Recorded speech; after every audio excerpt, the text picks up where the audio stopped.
Padre, este livro, A Cabana, gerou uma infinidade de e-mails, não foi? Uma infinidade de e-mails de pessoas que entraram em contato, querendo que a gente pudesse dar uma palavra sobre o que a gente acha sobre ele. Finalmente eu consegui ler o livro, porque eu estava viajando muito e ele não estava como uma prioridade nas minhas leituras. Eu fiz a leitura, tem um mês e meio que eu terminei, e as pessoas têm perguntado muito, o senhor conhece a obra? Sim, eu não li, mas eu conheço muitas pessoas que leram, e cada uma me deu a sua versão do livro, e muita gente por onde eu passo me pergunta, você já leu A Cabana? E com certeza está agora na lista dos que eu vou ler nas próximas semanas, né? Até porque é um livro, é um romance, não é? É uma história, na verdade, para quem não leu, é um senhor que perde uma filha dentro de um acampamento, né? De maneira muito brutal. Muito brutal, uma menina, Uma né? menina foi assassinada, ela foi sequestrada, foi assassinada, e ele nunca mais conseguiu encontrar o corpo. Só apenas teve vestígios de que houve realmente o assassinato, e isso se derrama sobre a casa dele. Este acontecimento destrói mesmo e parece que ele encontra o vestidinho numa cabana, né? Uma cabana. O vestidinho da filha. O vestido é encontrado numa cabana. E Aí ele vive uma grande tristeza, é um processo muito doloroso para ele, a família, a mulher dele consegue superar um pouco melhor a história, mas ele não, porque ele já tinha uma história muito difícil com Deus. Ele era um homem crente no momento em que isso aconteceu, mas ele tinha uma dificuldade muito grande de acreditar em Deus, sobretudo por causa dos maltratos que ele viveu com o pai. O pai foi muito duro na vida dele. E ele tinha dificuldade com essa expressão, Deus é pai. Quando ele pensava Deus é pai, ele pensava imediatamente no que o pai havia feito com ele. Mas aí eis que chega um momento que ele recebe um bilhete de alguém o convidando para voltar à cabana, no lugar onde a filha foi assassinada. E aí começa toda uma história bonita que quem vai ler vai ter. Vamos contar o fim do livro também. O fim do livro. Agora, né? nesse encontro, na cabana, então, onde ele encontrou uma cena de horror, que é o vestido manchado de sangue da própria filha, parece que ele encontra, então, uma senhora, não é? Ele dorme, né? Depois ele dorme dentro dessa cabana, acontece alguma coisa lá, ele dorme. E quando ele acorda, ou ele entra dentro de uma dimensão de sonho, não é o mais importante, né? Se ele sonhou aquilo ou se realmente aconteceu, ele se encontra com 3 pessoas que vão se dando aos poucos ao conhecimento dele. Que a primeira é uma negra, uma senhora, né? Que comanda a casa. E depois, aos poucos, o autor vai configurando essas pessoas como cada uma das pessoas da Trindade. Só que há um detalhe interessante. O pai não é um pai, é uma mãe. O papai, como ele chama, é uma mulher. E aí ele começa a fazer uma experiência muito bonita com essa Trindade. E negra, né? E negra, justamente. Ele começa a viver uma reconstrução do acontecimento. Ele começa a tocar naquela dor, mas orientado pelos 3. Isso que é o muito bonito do livro. E a questão é como apresenta essa Trindade. Talvez as pessoas fiquem um pouco assim, porque foge muito dessa... Então o papai é a mulher negra. É uma mulher negra. E o outro? O filho no caso, Cristo, ele é um rapaz muito simpático, muito gentil, com quem ele tem muita facilidade de se relacionar, o rapaz. E a terceira pessoa? E a terceira pessoa é uma outra mulher, muito ágil, que planta os jardins. Ela é a responsável pelo plantio dos jardins, ela que cuida de tudo. E é o Espírito. A mulherada então, domina aí nessa As mulheres Trindade. dominam na cabana. Então talvez seja na cabana, as mulheres dominam na cabana. Talvez seja por isso que muita gente tenha ficado intrigado, porque não é uma construção clássica da Trindade. Não mostra a Trindade como muitas vezes. Mas extremamente bem fundamentada, porque a figura do Pai no Antigo Testamento de misericórdia tem feições femininas claríssimas, não é? Enquanto ele dá colo, ele tem útero. O Deus do Antigo Testamento tem útero. Entranhas de misericórdia, Rahamim. Ele tem útero. Quem tem útero é mulher. O Papa João Paulo II disse num dos seus discursos na África que Deus é pai. E é mais, é mãe. Né? Então essa paternidade e maternidade de Deus não é biológico-sexual, mas ele é criador. Enquanto criador, ele gera. É muito mais próprio da mulher gerar do que do homem. Né? O homem não tem útero. Né? Então Deus não como já se diz, Deus não é menino nem menina. Né? Deus tem um gênero superior ao masculino e ao feminino. Então não está se discutindo questões de gênero aqui. E o Espírito Santo, curioso, é que o Espírito Santo no Antigo Testamento aparece como vento. Mas não vento, ventania. Ruach é feminino. Então, o Espírito pairava sobre as águas. A ventania pairava sobre as águas. Interessante que Jesus, quando falava do Espírito, tinha uma imagem feminina, não masculina. Porque na língua, no aramaico também, a língua de Jesus, Espírito sempre era ventania. Não era vento, era ventania. Algo feminino, não é? Então é interessante que tanto o pai é mãe, quanto o Espírito é uma mulher. E sabe o que é interessante? Que no livro, a gente que estudou teologia, a gente vai percebendo que o autor tem um conhecimento muito interessante dos atributos específicos da Trindade. A gente percebe que cada um destes tem uma função específica, esse atributo específico, o Pai que cria, o Filho que salva e o Espírito que santifica, está muito presente no papel que cada uma dessas pessoas vai realizar na vida do Mac. Os atributos apropriados. Justamente. O Filho... Não, os atributos próprios. Específicos, da Trindade. O Pai é como se ele reconstruísse, é como se ele criasse novamente o Mac. O grande papel, a grande missão da mulher, dessa mãe, que ele chama de papai, é gerar ele de novo. É dar a ele um novo impulso, né? É como se estivesse soprando ele de novo. O filho, no momento em que ele sai nas experiências com Jesus, ele anda sobre as águas, aí faz uma série de experiências bonitas. É como se ele estivesse realmente vivendo um processo salvífico que o filho vai salvando de novo aquela criatura. E o Espírito vai dando a ele um novo vigor. É dinâmico. É dinâmico. É muito bonito mesmo. Aliás, é ânimo, né? Às vezes um pouco ingênuozinho, assim, faz parte, né, dessa literatura.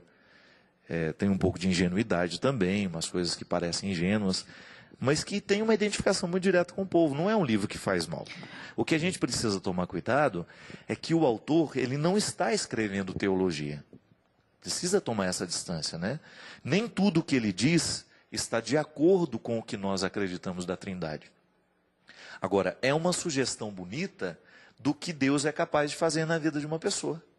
Isso vale. Isso o livro já vale por aí. Dimensão existencial interessante. Agora, tem uma coisa que me disseram a respeito das entrelinhas do livro, que eu queria saber com você que já leu e tem sensibilidade teológica. É que Deus aparece aqui como relação. O tempo todo. E isso, agora não estamos falando mais dos atributos próprios de cada pessoa, mas dos atributos apropriados. Uhum. É assim, ó. Os atributos próprios são o seguinte: o Pai é Criador, o Filho é Salvador e o Espírito Santo é Santificador. Só que há uma apropriação de cada uma das três pessoas desses atributos. Então, atributos apropriados. Por exemplo, o Espírito também é Criador. Aquele canto, Veni Creator Spiritus. Nós somos criados também pela ação criadora e recriadora do Espírito Santo. Paulo coloca isso, né? Em Cristo fomos recriados, somos novas criaturas, enfim. O Pai santifica, o Pai salva, então são atributos apropriados, porque a Trindade é um conjunto de relações. E falar de relação em Deus, Santo Agostinho dizia que o Pai só é Pai porque tem filho. O Filho só é filho porque tem Pai. E a relação que torna possível o Pai ser Pai e o Filho ser Filho é o Espírito, que é relacionalidade pura. Então, quando se fala de pessoa, não está se falando de indivíduo. Na Trindade, nós não temos três indivíduos que moram como que no 7º andar de um prédio qualquer, cada um com seu apartamento, não é? Individualmente situado. Às vezes, certas formas de rezar e de tratar a Trindade em nome do Pai, em nome do Filho, em nome do Espírito Santo, tome cuidado, porque essa individuação das pessoas da Trindade pode nos tornar triteístas, não é? E nós acreditamos em um só Deus, nós somos monoteístas. Ou seja, o que torna possível que o Pai, o Filho e o Espírito Santo sejam um só, é que eles existem enquanto pessoa, ou seja, enquanto relação. Não vamos entrar nos termos de Santo Tomás de Aquino, que foi quem melhor trabalhou a questão da Trindade, mas pessoa é diferente de indivíduo.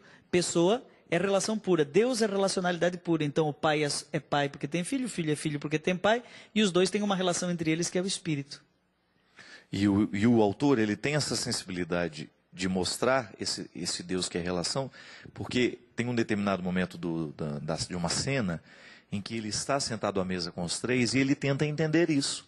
Como é que eu posso vê-los separados e ao mesmo tempo vocês dizem que vocês são um só?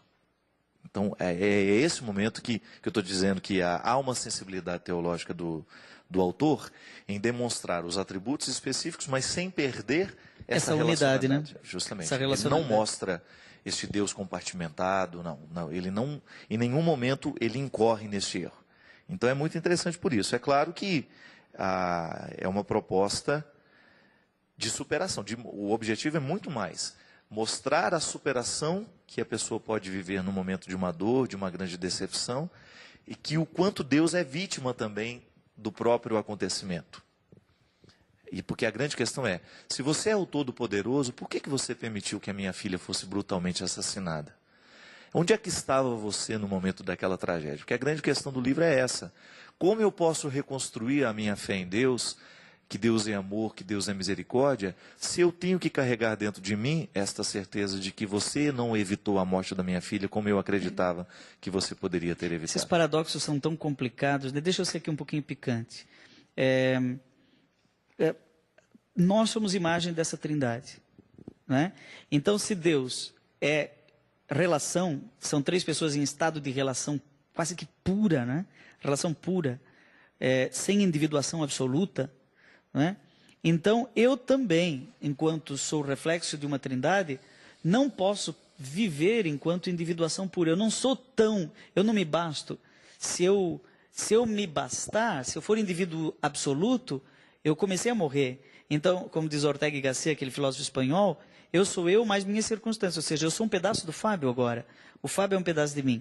Me chama a atenção 2 livros seus, que estão nos 2 polos. Eu queria ouvir assim, como é que você descortina isso? Primeiro você fala, quem me roubou de mim?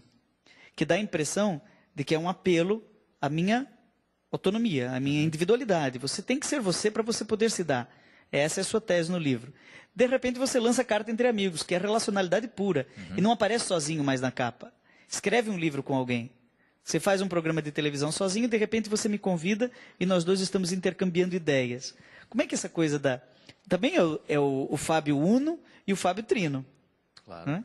Porque o primeiro pilar, né, e foi você que me ensinou isso nas aulas de antropologia, né, que o primeiro pilar do conceito de pessoa é justamente quando eu me possuo. Eu me recebo de Deus e me recebo com a vocação de, como é que chama isso? De cuidar desse território que eu sou, né? E no ato de cuidar desse território que eu sou, eu também tenho a possibilidade de me oferecer ao outro, eu me disponho ao outro. E aí, no momento em que eu me disponho ao outro, eu consigo então alcançar a beleza do conceito de pessoa, que é aquele que se possui e se dispõe. E é interessante que quando eu me possuo de um jeito certo, nesta consciência de que Deus me dá o tempo todo, né, de que eu me recebo dele, nesta relação amorosa, paterna, generosa, eu consigo então viver o desdobramento bonito do meu ser pessoa, que é estar com o outro. Eu fico muito mais rico quando eu estou com o outro, né? Mas eu preciso ir para lá de um jeito certo. Se for para um extremo ou para outro, seja do ponto de vista humano, seja do ponto de vista religioso, divino, a gente cai numa heresia terrível, trágica. Porque, veja bem, se eu colocar Deus sozinho, sem os seus companheiros, sem ser pai, ele vai se tornar um grande solitário. Deus não tem relação. Ele é solitário. Se eu colocar Deus como uma comunidade de 3 indivíduos, né, eu vou cair no politeísmo. Então eu vou cair ou na monolatria ou no politeísmo. O cristianismo conseguiu, pela revelação em Jesus Cristo, equilibrar esses 2 polos religiosos presentes na humanidade. Não é nem politeísta, nem monolátrico, mas é um monoteísmo plural. O nosso Deus é uma unidade plural. É uma ciranda de amor. Padre, mas será que não falta ainda, claro, é só uma perguntinha boba, né, que às vezes a gente se faz e não tem coragem de dizer, né? Será que não faltou no processo da revelação a compreensão desta presença feminina de maneira clara, definida? Com certeza. Nós masculinizamos demais a Trindade, né? Em prejuízo à realidade de Deus. Deus é pai, é mãe e é filho, né? Aí seria a família, como nós compreendemos, como um projeto que também quer ser integrado a essa vida de Deus e quer viver na terra a vocação. Eu já estou fazendo o sinal da cruz diferente, Fábio. Em nome do Pai, do Filho e da Brisa Santa. É extremamente fiel ao texto bíblico original. O Espírito Santo não é Espírito Santo, é Ruá. Então ele é Brisa Santa. Padre, nisso está aquilo que a gente dizia no outro programa, a evolução do que nós compreendemos do dogma, não é verdade? Quando você percebe que em algum momento da história vem uma intuição, ela não fere o que nós já sabemos, mas ela aprimora o que a gente já sabe. Isso é muito interessante. A figura de Maria, ela dá conta de feminilizar um bocado nosso conceito de Deus. Por isso a gente critica muito quando o povo simples diviniza Maria, e está errado mesmo, não é teologicamente errado, Ela só não é que é uma deusa, né? sensibilidade popular de que Deus tem algo demais feminino. Não precisa ser uma Maria. maneira de reivindicar, será? Será que esse exagero que nós temos em relação à devoção mariana é uma maneira Uma reivindicação de popular, reivindicação do povo? Olha, dê-nos uma mãe que nós somos carentes de mãe, né? O Leonardo Boff colocou isso naquele livro O Rosto Materno de Deus. É tido como o grande erro de Leonardo Boff, né? Eu não vou entrar aqui nos argumentos teológicos dele, tem, de fato, é discutível do ponto de vista teológico a maneira como ele coloca, mas a sensibilidade dele é essa. Deus tem um rosto materno, e o rosto materno de Deus é dado em Maria, que seria como que aquela que nos deu o sorriso do Espírito Santo. Não é? Assim como o Verbo Porque se encarnou em recebe, Jesus, o né? Espírito teria se encarnado em Maria. Então ele faz um pouco esse ensaio teológico do Leonardo Boff. Mas no fundo, a sensibilidade mais profunda dele era essa, de feminilizar a Trindade. É isso. Fomos longe nessa história. A gente tem que fazer o nosso café teológico, Fábio. Logo. Às 2 da manhã, para que ninguém tenha o perigo de assistir a gente às 11.